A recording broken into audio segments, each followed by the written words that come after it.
Police found images of the pair posing with wadges of £50 notes which they'd made from their illegal County Lines drugs operation, and often in the back of the car with trafficked youngsters aged 15 and 16 being forced to conceal thousands of pounds of drugs inside their bodies. A toxicologist was instructed by us, and he made comments on the packages that were found within these children.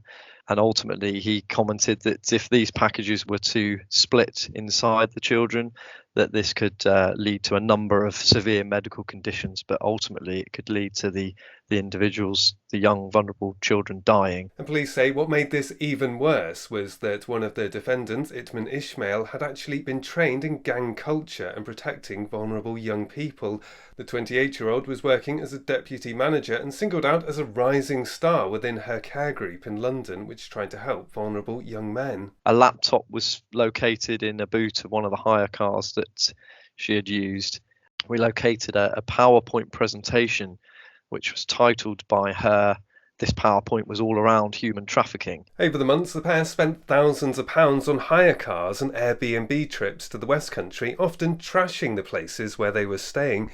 Investigations started last January when the pair was stopped twice in Devon, once near Plymouth and once near Torquay. They even tried to conceal the identities of those they were trafficking by covering over the cameras in the car.